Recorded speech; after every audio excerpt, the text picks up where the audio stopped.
darkest and most despairing time of my life was when I lost all my sight at the age of 25. A part of me had died, and I had no hope for a life of darkness, a life I could no longer see. I felt completely abandoned by God and couldn't understand why He would allow such a tragedy when I had already spent my entire life overcoming the challenges and obstacles of being born legally blind. I knew the pain of having very little sight and not seeing as others did. I was just a few months old when my parents realized that something was very wrong with my eyes because I could not track light and movement as I should have. So they began to search for answers. It was a long, hard search, giving them little hope and no answers until I was almost 2 years old. That is when it was learned through an eye specialist in Denver that the central portion of my retinas were missing. I had only 10% peripheral vision. So I was fitted with very thick glasses to make use of what I did have. That is when my world began to change. I could then walk through a doorway rather than into it. I could see faces and colors and pictures hanging on the wall. And I was able to learn to read and write. But with it came the jeers and laughter at how I looked, because my eyes were so magnified through my glasses. So at a very early age, I learned to toughen to the pain that came from being different. As the years passed, my limited vision became very inadequate for keeping pace with classmates and dealing with the increased complexities of school. So my parents continued to search for more answers. That search finally ended when they found Dr. Williams, a specialist in abnormal vision like I had. He first fitted me with contact lenses to replace my thick glasses. I was on top of the world at the age of 9 because I looked like the other kids, and my vision was incredibly improved. I was also fitted with microscopic telescopic glasses for reading and writing and seeing at a distance. It was the combination of these new glasses and contacts which corrected my vision to 2200. It would have been a minor change for most people, but for me it was huge. It opened new doors for getting through school and becoming independent. There was new hope for my future. Oftentimes, though, my limitations impacted on how others viewed me and whether or not they would accept me. So I worked hard at being excellent in all the things that I could do in order to overshadow and hide my limitations. More than anything, I wanted to be viewed as an equal, no less than anyone else. Then, at the age of 22, in the midst of working on my undergrad in math, my life took a very unexpected turn. I developed a septic necrosis in my left hip, which means there was a blockage of blood flow to the hip and it was dying off. This was very unusual for my age, since only the elderly and young children developed it. The doctors had no idea whether or not it would heal. So the only solution was to be on crutches for at least 1 year to avoid any weight bearing on the hip. If it didn't heal, it would mean several hip replacements in my lifetime. I didn't know at that time how to handle the possibility of never being able to walk again. I could deal with having very little sight because I didn't know what I was missing. But I knew what it meant to be able to walk on my own 2 feet, and I couldn't imagine losing that ability or having another challenge to deal with, in addition to the many challenges that college presented with my limited vision.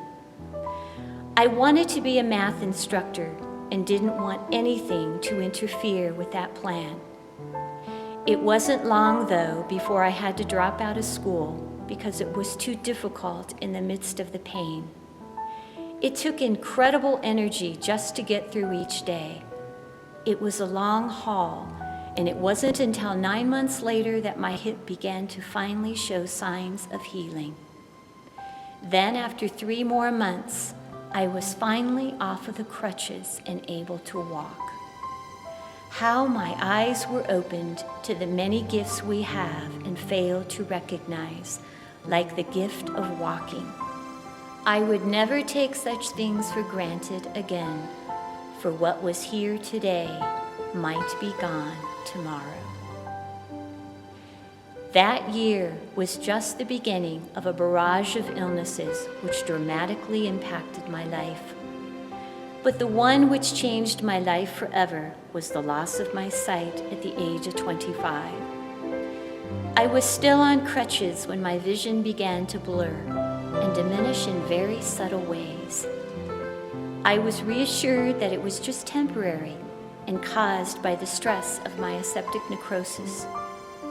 But 2 years later, I was given the news from a retina specialist that the blood vessels in my eyes had burst, leaking blood and fluid onto the retinas and in time detaching them. Surgery to seal off the blood vessels and reattach the retinas was the only way to stop the process and preserve my vision.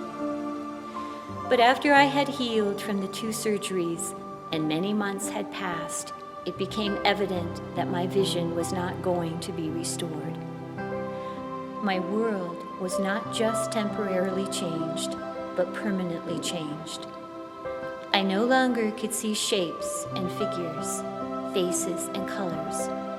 I no longer could get around as I had, nor read and write. My world was so foreign to me, and I didn't know how to cope. As reality set in, so did anger, hopelessness, and despair. I knew how to deal with the blindness that I was born with, but not the blindness I now knew. I was completely lost as to what I was to do with my life. In the midst of my fog, with the encouragement and assistance of my parents, I returned to college to complete the remaining 3 semesters of my math degree. As my mom and I went to class, we were the blind leading the blind. She took all my notes and wrote all my tests while understanding nothing of what she wrote. I, on the other hand, transcribed to her everything that I wanted written while seeing none of it. So together, we completed my math degree. But that is when the plan for my life came to a screeching halt. What was I to do with any of it? Could my life really have meaning and purpose if I couldn't see? I didn't believe it could, and that is why I had spent my life attempting to hide my blindness from the world. I was face to face with having to learn the ways of being blind so that I could move on with my life. But I was stuck in my grief and bound by my anger and bitterness. So instead, I prayed that God would heal my blindness so that I could be of use to Him and those around me. God heard my prayer, but His answer came in a way that I never fully recognized for several years. He brought 2 people into my life who began to unlock the doors to my healing. The first was Idan Cortez from our parish. She was a musician from the Philippines who played the piano beautifully. I spent hours listening to her play at a local hotel where she worked in the evenings. I so wanted to be able to play like she did. It wasn't long, though, before Idan moved out of my life. One of the things that she gave me before she left was tips on how to play the piano by ear. I found it to be a wonderful gesture on her part, but hardly useful for someone like me who could then only play melody with the right hand. It's sort of how I saw myself at the time, hardly useful to anyone because a part of me was missing.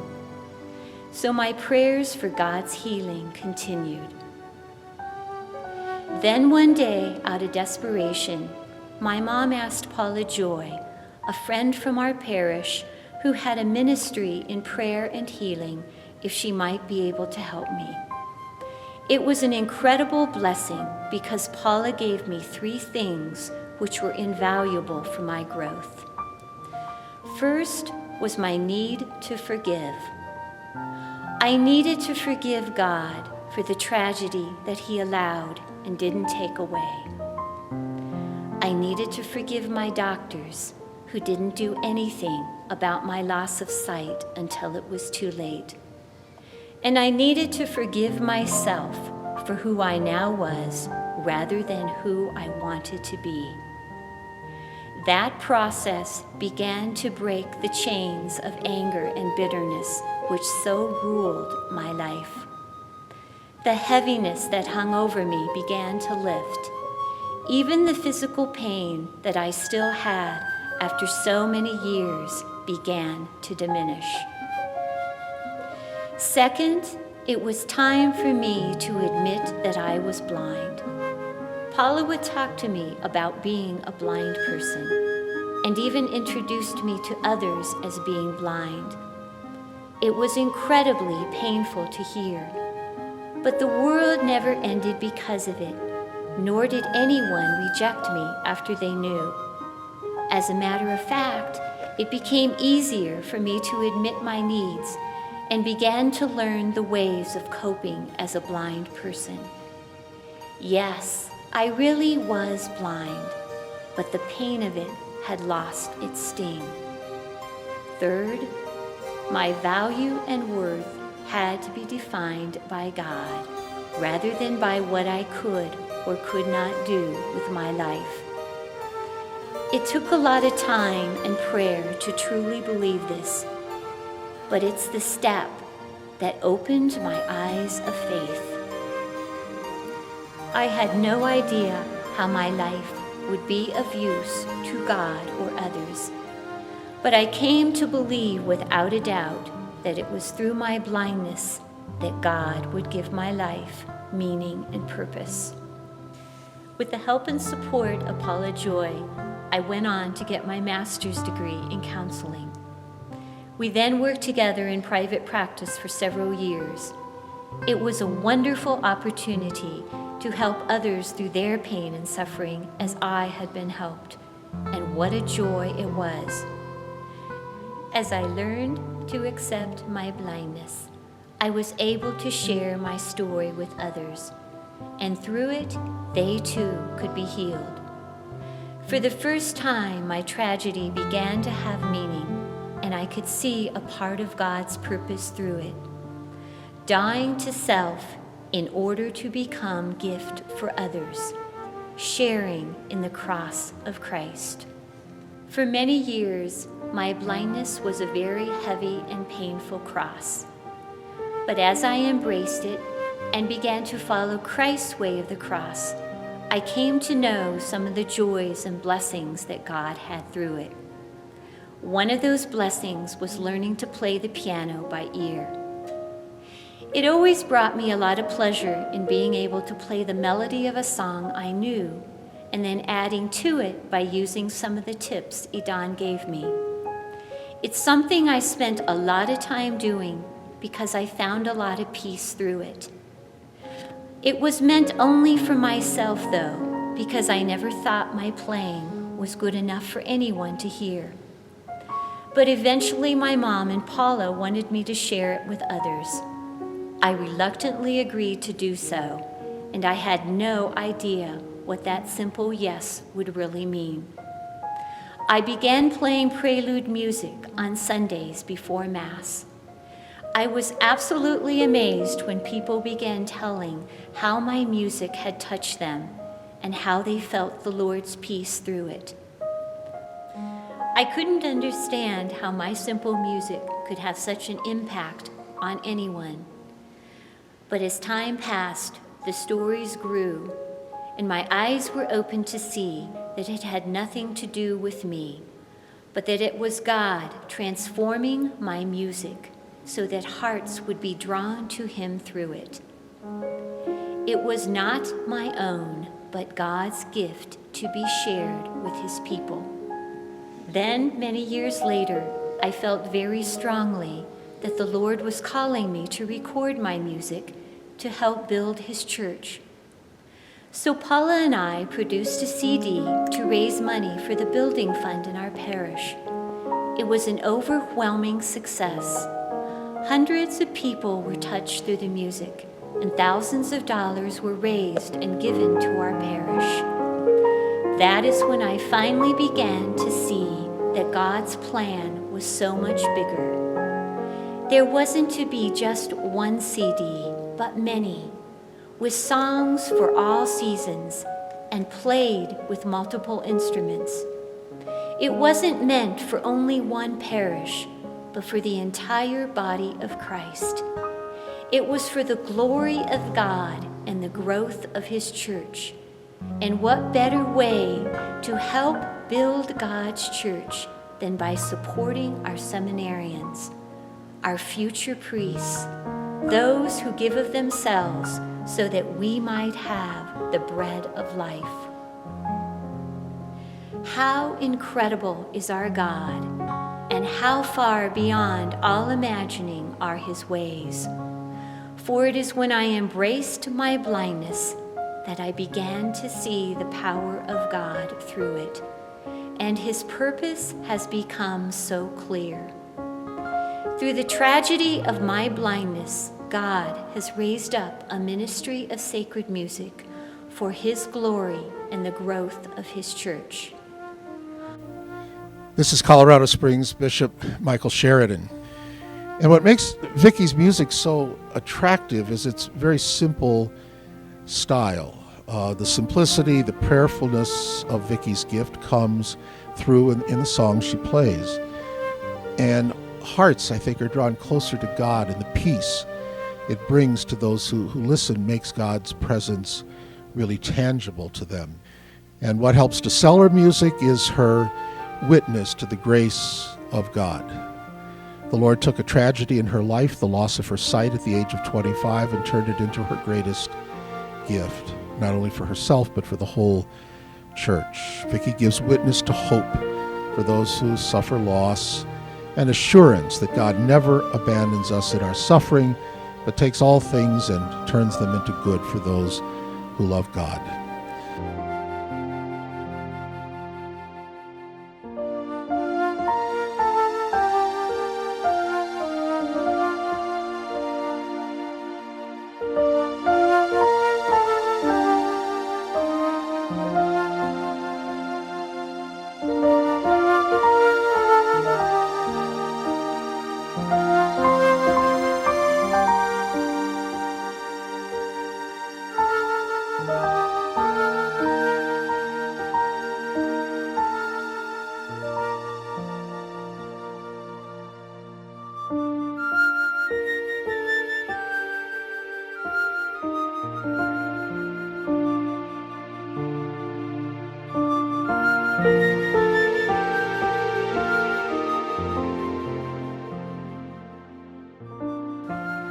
All for the Glory of God Ministry, a nonprofit under the auspices of the Diocese of Colorado Springs, exists today out of a call to serve the body of Christ through song and to use its profits for our diocesan seminarians. I am so humbled to be his servant.